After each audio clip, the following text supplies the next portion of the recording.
What's up, Mountaineer Nation? It's your boy Bernie Mac doing an episode of Breaking Bernie here to talk about a few things.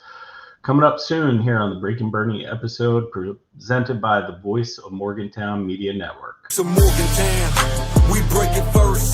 WVU pride, we quench your thirst.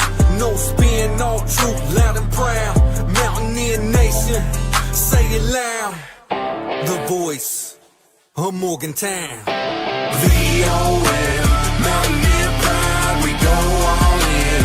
First to the facts, last to the spin. It's the Voice of Morgantown.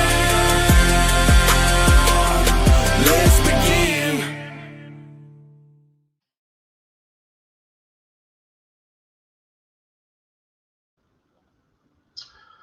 Oh, what's going on, West Virginia Nation? Bernie Mac here to talk about a few things today. First and foremost, obviously, we're going to talk a little bit about the game yesterday. I think we're all kind of in a West Virginia athletics hangover, so to speak.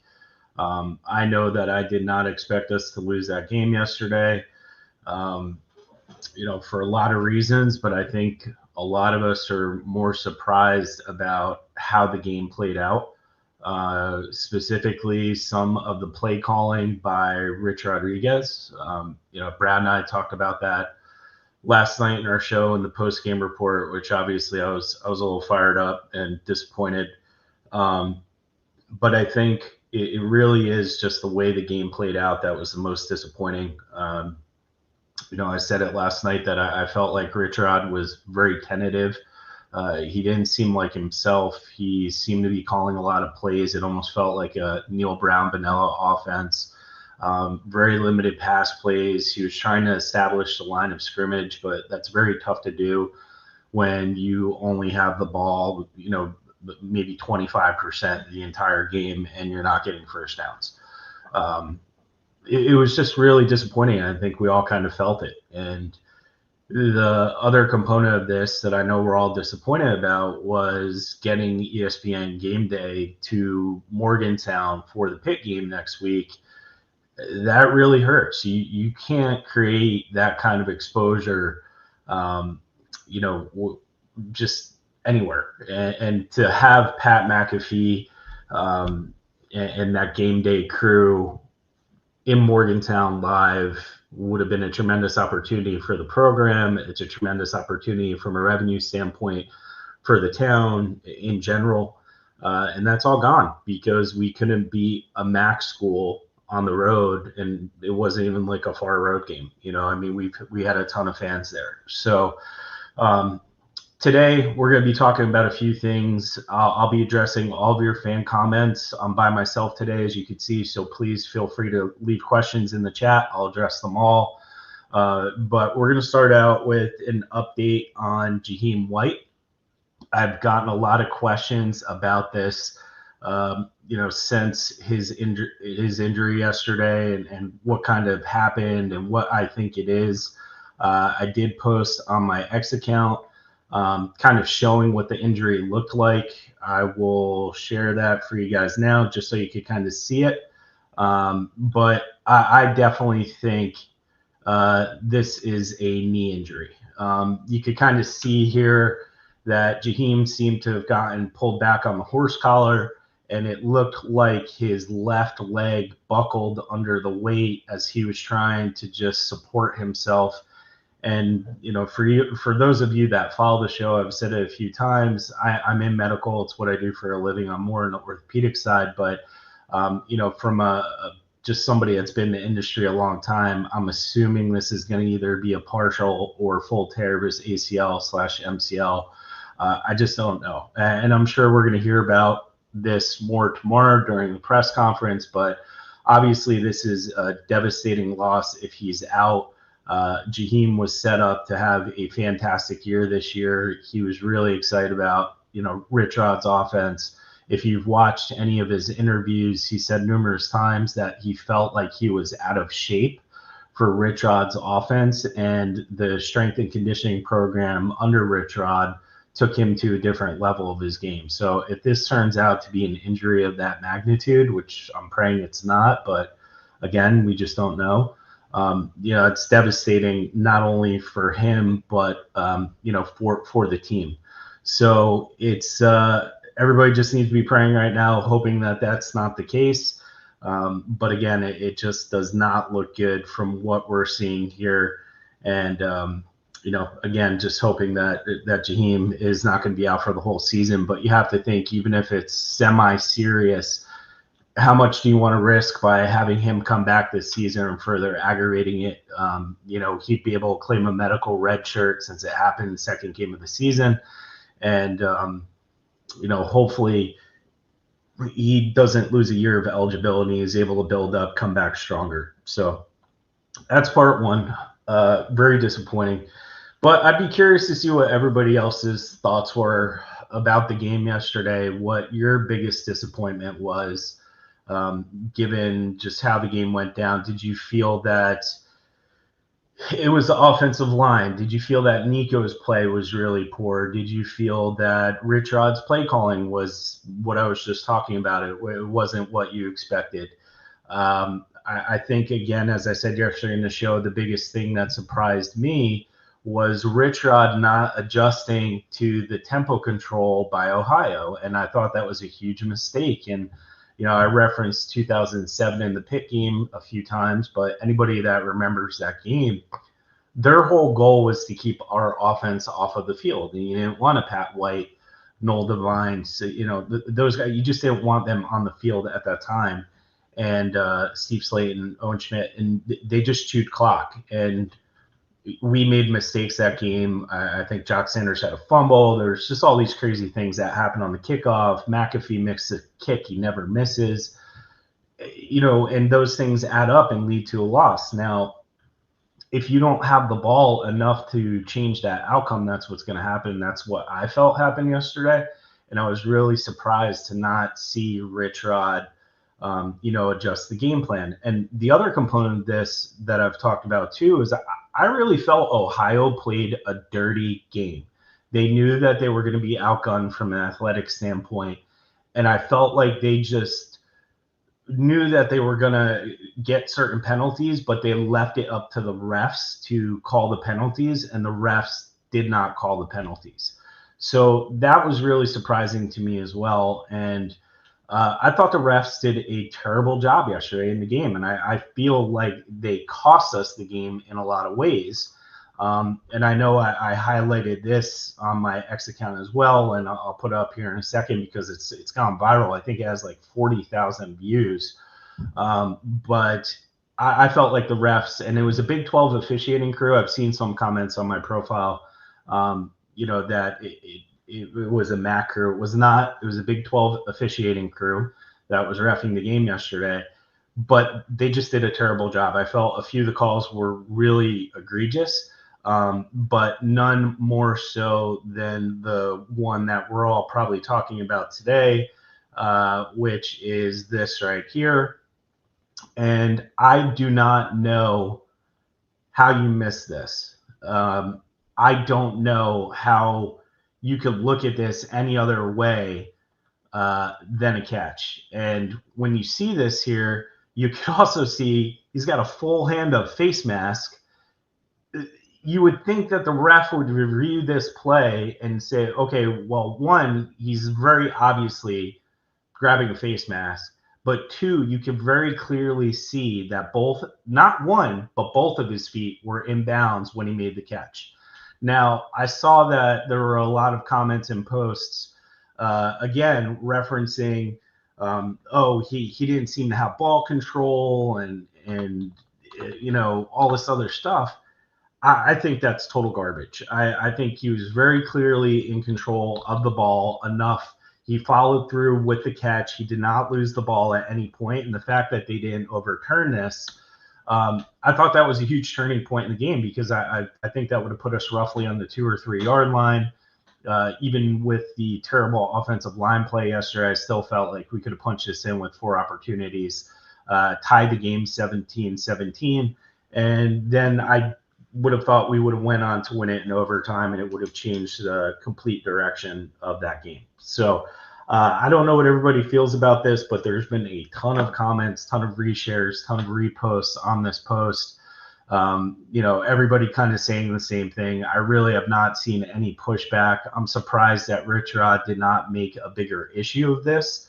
Obviously, they reviewed it, so he was very limited in what he was able to do. But if I was Rich Rod in that post-game conference, I would have thrown a fit, because I don't understand how you don't see this call for two different things, which is the face mask and the fact that he made the catch. So, to me, again, very disappointing. I was shocked that they didn't figure this out and that they actually didn't overturn that call, which obviously led to us losing the game. So, several different components of this that wound up in our loss, right? So I'm going to take a quick pause and try and get some fan comments in here, because we're going to address a few different things on the show today, but I want to make sure that I take a few minutes to go through everybody's comments. So we've got Pokemon Kid Entertainment here.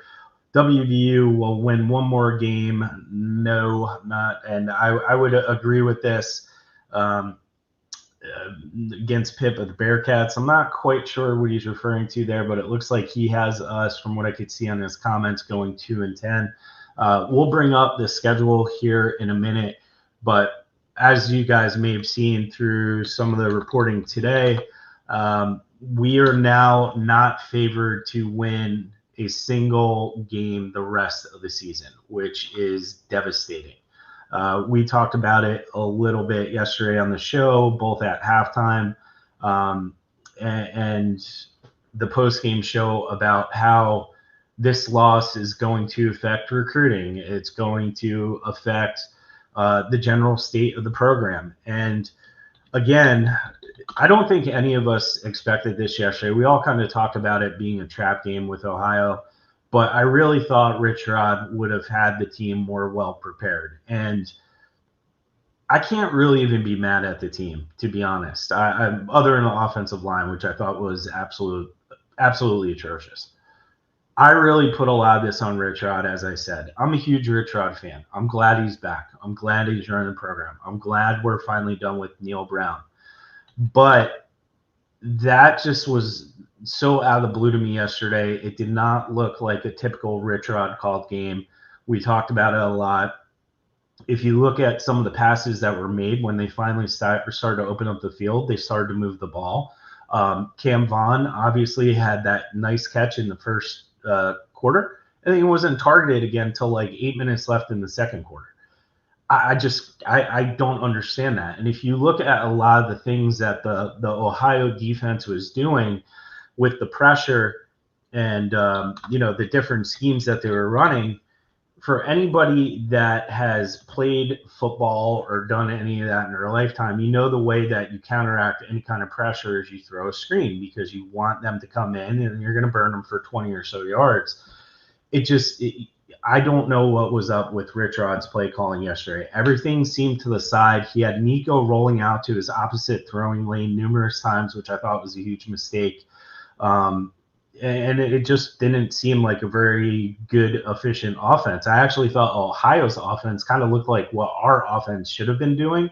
And I understand everybody's pushback about the offensive line being terrible. I get it. I really do. I'm not arguing that. But when you have an offensive line that is not protecting you well, you defend that with quick hits, screens, draw plays to a degree. There's different things you could do to counteract that pressure, even with a bad offensive line. And we just didn't see any of those changes occur in the game yesterday, which falls squarely on the coaching staff. If you guys remember a while ago when Daggy was around, right, that offensive line that Daggy had was really bad. He was the most sacked quarterback that year in the Big 12. And that's why a lot of us were saying we were never going to win with Jarrett Daggy under center for numerous reasons. But one of the biggest reasons we were unable to win with Daggy under center was because he was too immobile. So you have to put in somebody like a Garrett Green when the line in the pocket breaks down, that you could scramble and create at least somewhat of a positive play. And Jarrett Daggy was like a freaking statue in the pocket, and he got burnt so many times. Because of bad offensive line play, which unfortunately I think, led to the season that we had, which was unfortunate because we actually had a pretty good defense that year, for those of us that remember. So again, I think there's so many different factors that went into yesterday that were extremely frustrating. But it's just seeing that game and seeing the way it played out, I think, is the most frustrating part of that game. So again, it was not ideal. It was not what we expected, but it is what it is at this point, and we just got to kind of roll with it. So a few other things we'll talk about. And actually, let me go back to the comments quickly here so I don't get too in the weeds, because I do want to address them all as we're kind of going through here today. Let's see. So we got Joey Foster here on YouTube. I think we win more than people think. This team reminds me of last year's Jacksonville State team. 0-3 soccer game was ugly. All come together. Joey, I appreciate that point. I actually had said that a few times when we did shows with my co-hosts earlier. For anybody that followed Rich Rodden's Jackson State run last year, he had a ton of turnover on the team. They started off really poorly and then wound up winning Conference USA, but they, I think, went 8-4 or whatever it was. But it's a valid point. I think that could happen, but I also think there's things that you can't control from a player perspective that has to be leveled at the coaches. That aside, I will say Zach Alley is a superstar in the making. For anybody that's followed our defense over the years, Zach Alley has been a game changer from a defensive unit perspective. And what he's done in the last couple of weeks, given, we're playing Robert Morris in Ohio, but Ohio from a just a general set standpoint is a very difficult team to defend because Navarro is so dynamic and he could create a lot of opportunities and plays just because of his legs. And we saw him do that numerous times yesterday. But again, Zach Alley's team and his unit created 3 turnovers that we did nothing with. So again, that falls back to Rich Rodriguez in the offense, mostly Rich Rod and his terrible play calling. But for Zach Alley's defensive unit to create 3 turnovers again in a key game and give us opportunities and then shut them completely down in the second half goes to show you how talented he is. He made the adjustments in the locker room just like he did last week. He didn't get burnt on any of the third and longs in the second half. He just had a very efficient, tremendous game from a defensive unit standpoint. And they've been a bright spot this year. And again, I think they're going to keep us in a lot of games. But I just was so shocked by the poor play of the offense yesterday that I really don't know what to say about that. And I hope Rich Rod addresses it in his press conference because he needs to be held accountable. And I hope that our typical, WVU press corps, use that loosely, actually challenges Rich Rod with some hard questions, and we don't see a lot of the repetitiveness and joke of a question and piggybacking and towing the university line that we saw under the Neil Brown era. So I'm just going to address a few more comments because they're building up, and then we'll get back to some topics. But Scott Kessel here on YouTube predicted 3-9. There's been a lot of those predictions, Scott. We saw it before the game yesterday where we had a lot of people saying that we're going to be lucky to make a bowl game this year. That's obviously not the feeling we had as a VOM staff. I think if you look at our staff predictions, there's maybe only one where we felt we'd just squeak into a bowl game. Brad and I had us very high up going. I think I had us 9-3. Brad had 10-2. I really was not scared of anybody on this schedule, and I thought that Rich Rod would be able to have the team gel much quicker than he obviously did. But I really did not expect the offense to be the issue with the amount of talent that we had coming back. I was more worried about the defense and Zach Alley having to change that culture, and it's been complete opposite the first 2 games of the season to where we actually have seen the offensive unit struggle numerous times, and now the defense picking them up. So I appreciate the comment. I thought it's a very fair comment to make. Joey Foster again here on YouTube saying, I was so disgusted with the officiating. I'm not taking nothing away from Ohio, though they played a great game and beat us. Joey, I think that's a fair comment. I think Ohio proved to be a very tough opponent. They've dominated the MAC over the last 5 years. But I still think we should have whooped them handily. And again, it goes back to the time of possession.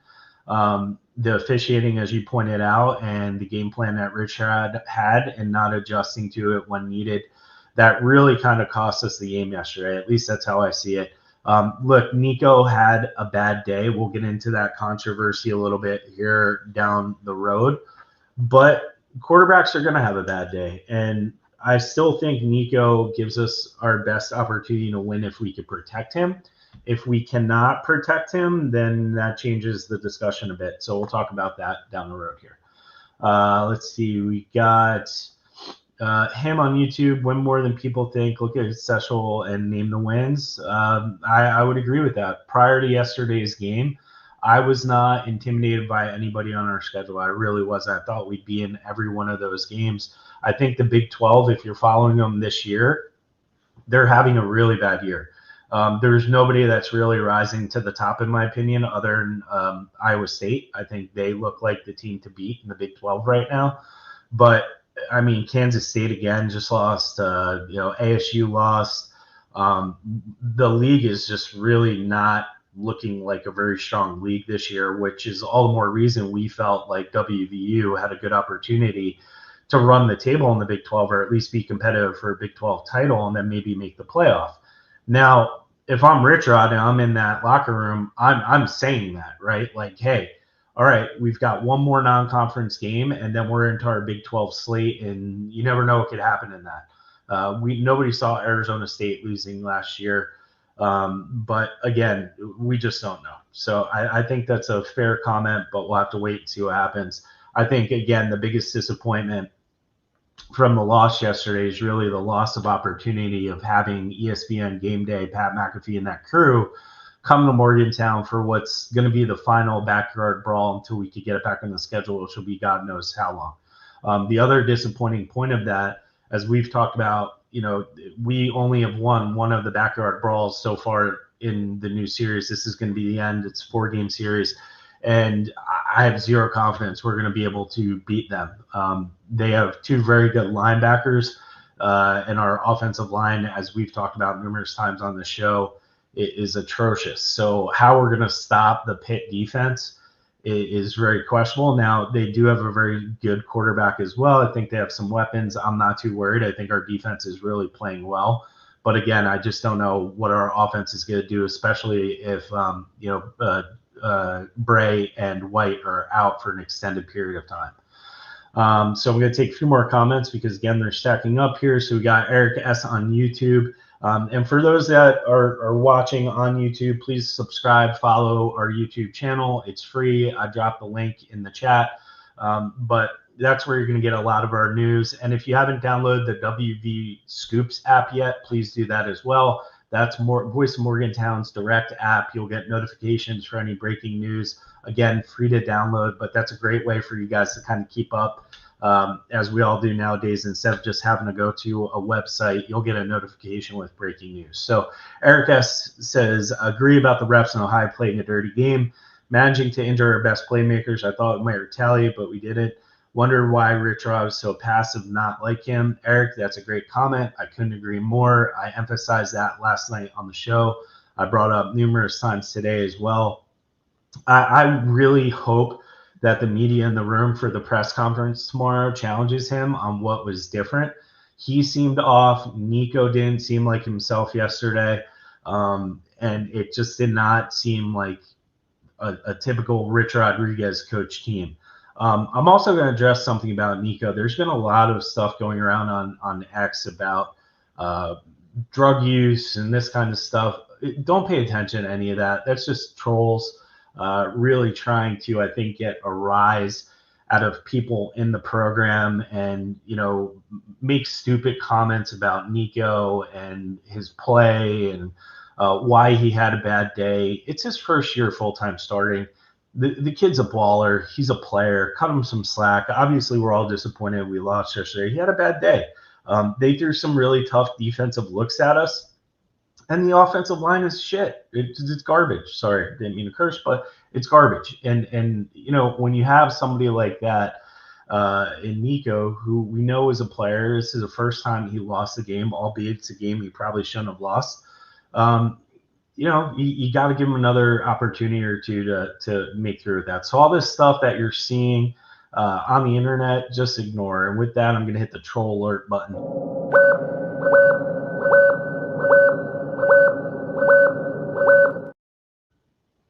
So when you see stuff about Nico, give Nico the benefit of the doubt. He's not that type of guy. His family's not that type of guy. We've had a lot of interactions with his dad, Ken, who's great.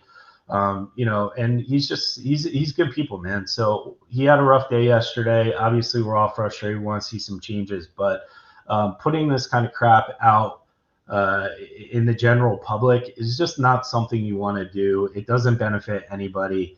So just ignore the noise that you kind of see coming out from that stuff. So, all right, we get one more comment here before we get back into it. Football is keeping defense off balance. Never done it.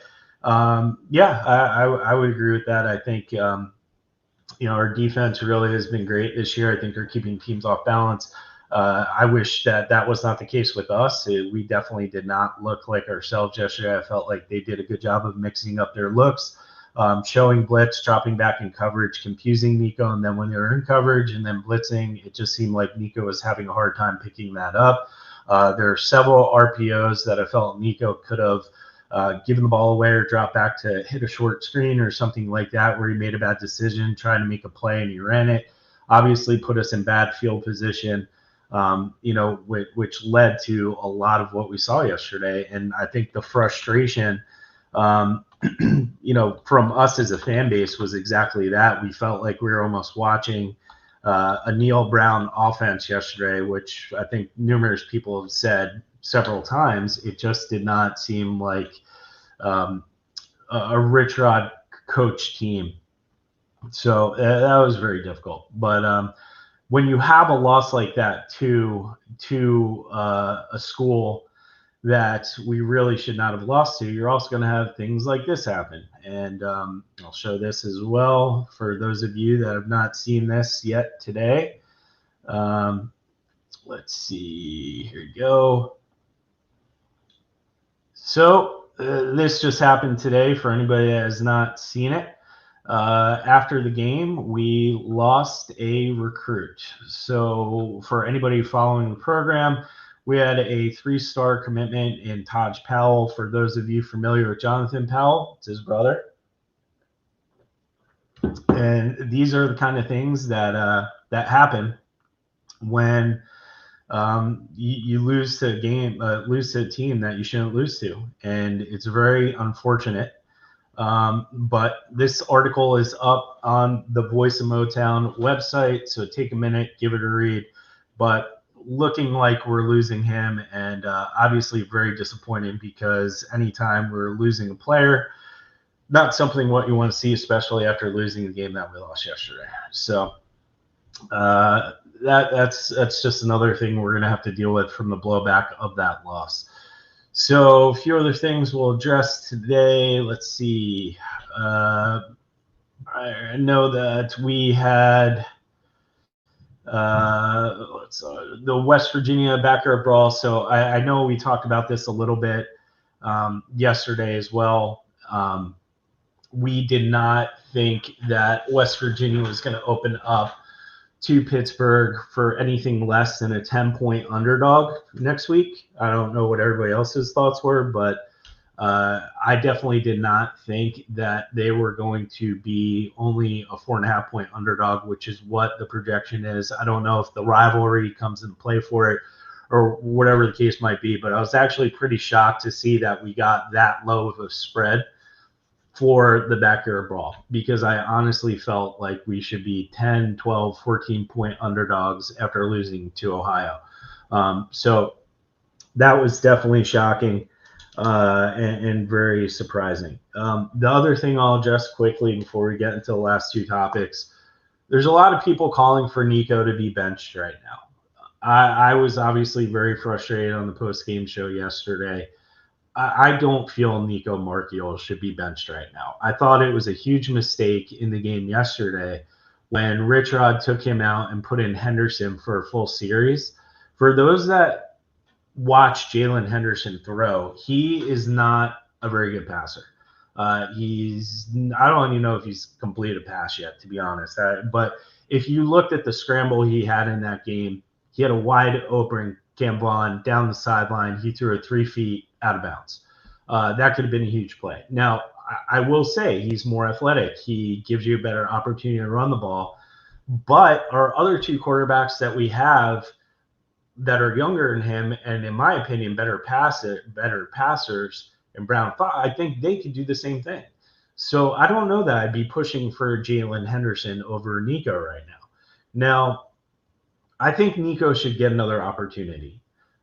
Losing to a team like Ohio is something you just can't do as a starting quarterback. And Nico, I think he went like 17 for 26 or something like that.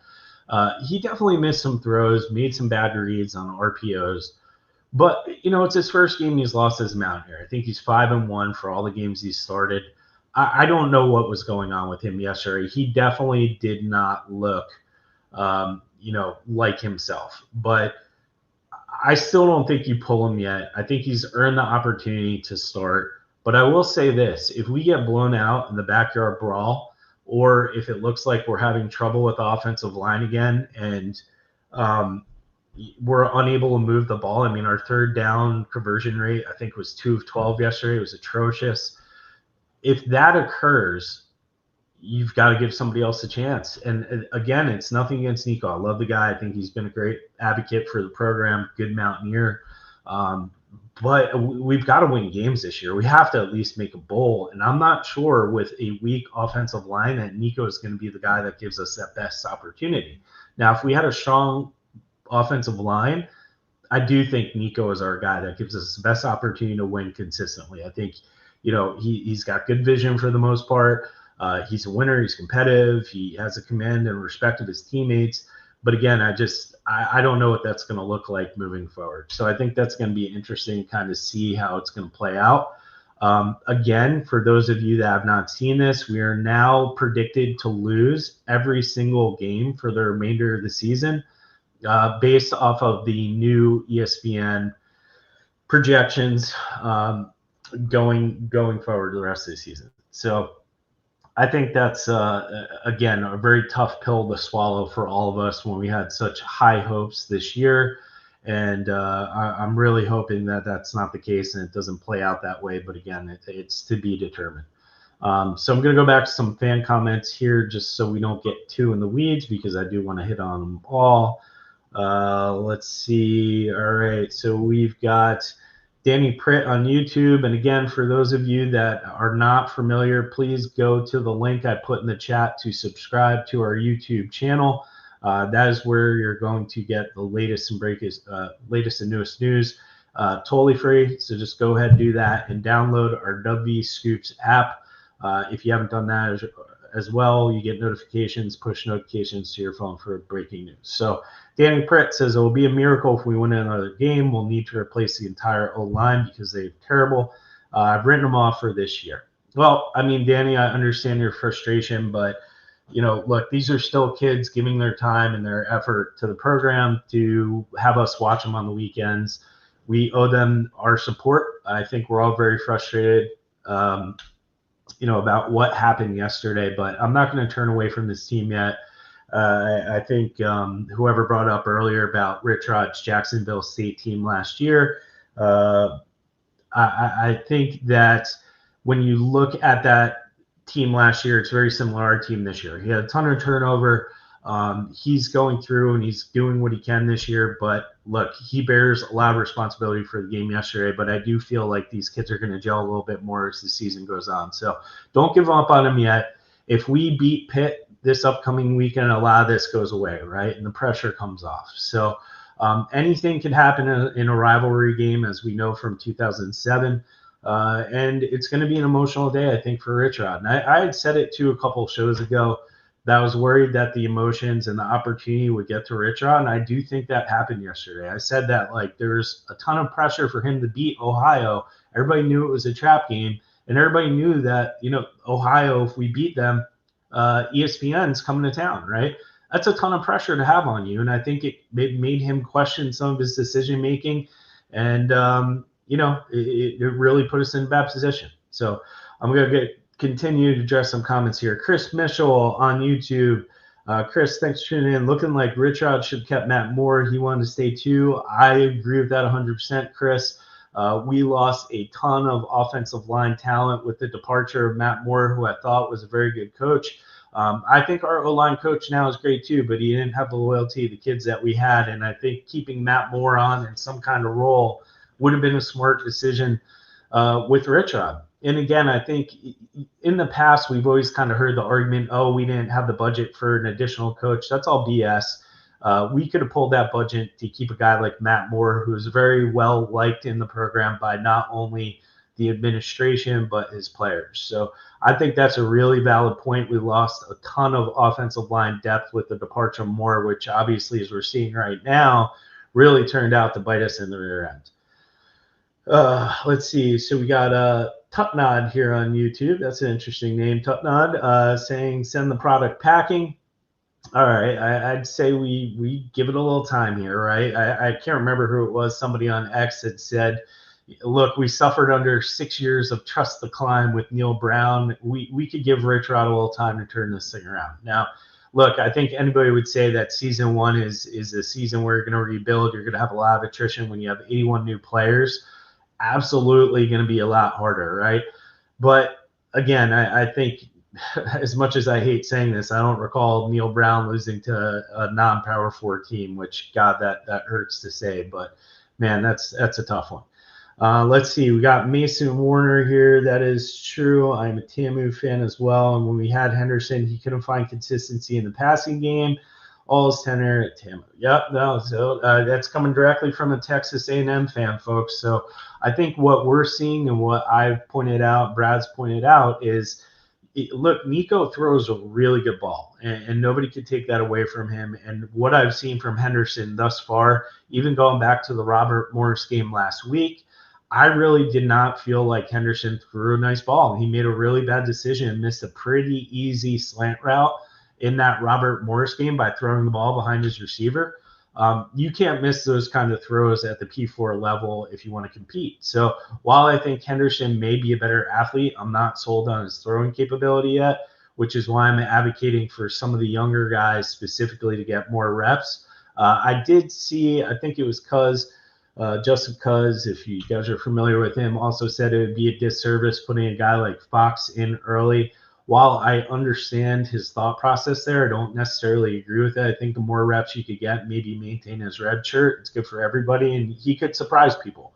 So we'll see what happens. Let's see. Finding it odd you're doing a podcast and don't know the rules. So we'll see if Eric clarifies. Face mask can't be reviewed if it wasn't called on field. Eric, I never said that, and I do understand that. I understand you can't review a face mask. What I said, Eric, to clarify, is that if you're looking at that from a ref perspective and you see, or you're maybe looking at it and say, okay, I can't quite tell if the ball moved, you think you would factor in the fact that there's a blatant face mask in addition to the fact that he caught the ball inbounds. So that's what I was saying, Eric. I am very well aware of the rules. I played football, in case you didn't know, Eric. So appreciate the comment, but not relevant. Let's see. Danny Pritt here. I still love our team, but I can't see another win this year. Schedule's brutal. Love my ears. Yeah, I think we all feel that way right now. If I look at the schedule, I do not see any easy wins. I don't see really any opportunity or any game. I mean, I would have thought Ohio would have been the game that we set ourselves up for. And again, if you're playing an Ohio team, or if you're looking at the schedule, the team you would want to play other than Robert Morris to get an ESPN game day in Morgantown would be Ohio. And unfortunately, we just didn't get it done yesterday, and we lost that opportunity, which again is a tremendous blow, not only to this team, the program, and the town, but it hurts. So let's see. We'll go back to Eric. Let's see. Eric on YouTube. Blaming the loss on officials is absolutely ridiculous. Our O-line is hard reception time 120 to 40, not the officials. I don't think I blame the loss on the officials, Eric. If you've been listening or watched the show yesterday, what I had said is the loss is squarely on Rich Rodriguez, his terrible play calling. and his terrible time management. So I'm not sure where you're getting that. What I did say is that the officiating had an impact on the game, Eric. So please, everybody, before you comment, make sure you know what you're commenting about. Don't be like Eric. Again, I think, where we are right now, when we're looking at some of the stuff that's coming on, we all know that we're not favored to win another game. Yes, we've established that. We're going to look at the report cards that my counterpart Brad had kind of put up here, and I'll go again to the voice of Motown. Curious to see what everybody says on this. I will put it up so we can talk about it together. Let's see. Here we go. Curious to see what everybody else thinks here. All right. Hopefully you guys are all seeing this. Okay, here we go. So Brad had put this up earlier today. Quarterback C-. He gives a justification.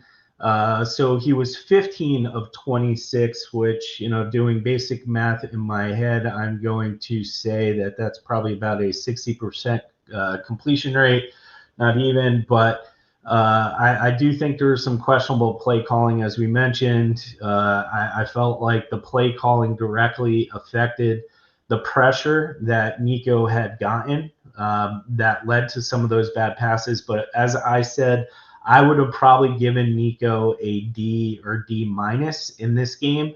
I felt like he really, just was not himself. I don't know what was off, but it just seemed like he was lacking his usual good down the field vision, missed some easy throws I think he would have had on any other given day.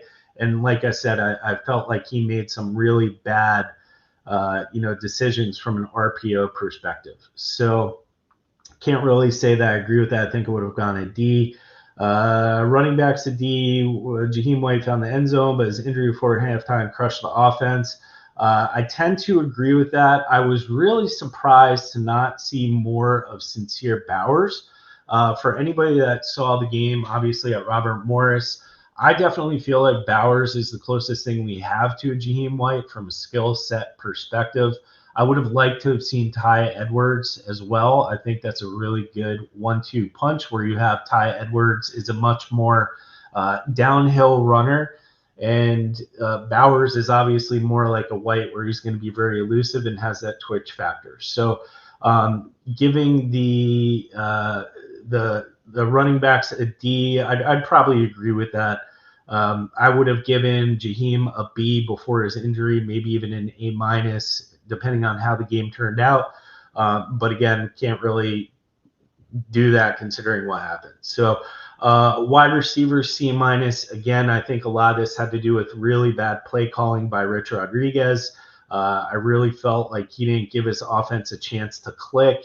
He was kept off balance by the Ohio defense and didn't really do anything to take them out of their comfort zone. If you watched the game, you saw that they were stacking the box with 8 people to stop the run because Rich Rod was trying to establish the run to his detriment. So I would tend to agree with this grade. Tight ends, F, totally non-existent. Offensive line, I would, if there's a letter below F, I would have given them that. I think the offensive line is our weakest point in this team this year, and they're going to continue to be exposed by more talented defenses than the likes of Ohio. Defensive line, linebackers, all around C. I would probably have given them a higher grade. I thought our defense actually played pretty well. There were a few times where they had a closing opportunity, specifically on Navarro, where they missed tackles and they actually did not keep him in the pocket, which I think led to a few really big first downs by Ohio.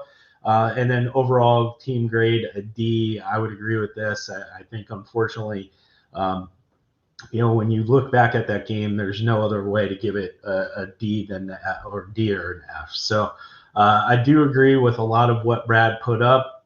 Again, unfortunate, but it's just something we're going to have to work with as we go through here. So a few more comments. Bob Huggins said it best, beat the hell out of Pitt. Silas on YouTube, appreciate the comment, Silas. I would agree. like I just said, if we find a way to beat Pitt, this upcoming weekend, and I'm supposed to be at that game, but there's a lot that I'm trying to make happen to be at that game, which now I'm kind of second guessing going, just because it's a lot. But if we beat Pitt this weekend, I do feel like a lot of this goes away. I would be okay splitting the series with Pitt instead of going 1-3 versus Pitt. But again, I think we're going to have a really tough challenge stopping what is a very talented, essentially linebacker and secondary core and D line for Pitt. I mean, look, they're playing well, everybody. I hate to say this right now because I hate Pitt, but you got to give them credit. I mean, they've won their 2 open games very handily, or their 2 first games. And, that's tough for us to swallow as Mountaineer fans, but they're just in a much better spot as a program right now, and that's unfortunate for us. So let's see. We got BB here on YouTube. Love all the YouTube people. Again, I just dropped the YouTube channel in the chat. Please subscribe if you haven't done so already. It's totally free, but you'll keep up on breaking news. That and our WV Scoops app, so make sure that you're downloading that as well. You get notifications directly to your phone. BB, again, the offensive line is the problem. I couldn't agree more. But again, BB, like I said, there's aspects of coaching that you could do when you have a bad offensive line. Rich Rod did not do that yesterday. He did not throw true screen passes. He threw a lot of bubble screens. He threw a lot of flat and out routes where he could have probably brought in and been successful with a few screen passes. BB's also saying here defensive backs are also bad. I don't agree with that. I think our defense has been a bright spot comparatively to what we've had in the past. I think they're gelling well. We're seeing different people pop up. Freddie Jones, our D-backs, they all look pretty good to me. And I like the schemes that Zach Alley has come up with. And the biggest thing I'll give Zach Alley credit on is his second half adjustments. If you look at the Robert Morris game last week, then you look at the Ohio game yesterday, what Zach Alley has done tremendously well is shut down the opposing team in the second half. And that's going to be key for us to eke out some wins or possible wins as the season goes on. So obviously the guy's brilliant. I hope the university wakes up and throws a ton of money at him, because if we don't, he's going to be gone to a power program very soon. Let's see, BB again, when your offensive line is getting killed by a MAC team, the Big 12 is going to be awful. I would totally agree with you. I think it's going to be very difficult for us to keep any Power 4 program off of our quarterbacks as we move forward, which is why I think it's crucial that we continue to rotate some of the quarterbacks in key situations. I said I didn't like the fact that Rich Rod took Markiel out when he did, but I think there could have been select packages that he could have run to keep the defense honest by putting in a Fox or Henderson with select plays. He didn't do that. I think leaving Henderson in for a full series was a horrible, horrible mistake. Henderson is probably one of the worst passers on the team. As one of the former Texas Aggie fan just validated that he was always very inconsistent.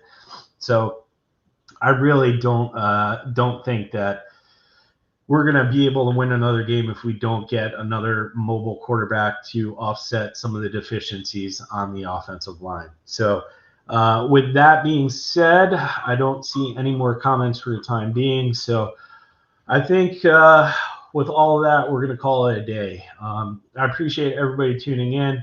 1,000 of you that are on right now, truly appreciate it. I think, it'll be curious to see what Rich Rod says in his press conference tomorrow. If he takes ownership, I think we saw that he tried to take ownership pretty quickly after this game. But again, I haven't really seen any explanation as to why his play calling was as poor as it was, and why he just didn't seem like himself yesterday, and he didn't maybe understand the magnitude of the game. But he did nothing to change the offensive tempo, the time possession, and unfortunately it led to a loss. So I'm not giving up on this team yet. I really hope that they figure it out, they begin to gel. But again, only time will tell. So with that being said, don't give up on the Mountaineers. Continue to support these kids. Continue to support Nico. And we will continue to just kind of see what's going on. Oh, all right, wait, we got one more comment here. Larry's cousin, Pitt wins by 30. Yeah, I don't know. I wish I could defend that right now, Larry, but the way we played yesterday at Ohio, I'm not sure that I have the right to defend or what I. So let's hope we can pull an upset, which is officially gross to say when we play Pitt as it is, but let's hope that happens. So again, everybody, stay with this team for now. Let's hope we beat Pitt this weekend and get the ship back on track. But till then, let's go Mountaineers. Some Morgantown, we break it first. WVU pride, we quench your thirst. No spin, all truth, loud and proud. Mountaineer nation, say it loud. The voice of Morgantown. VOS.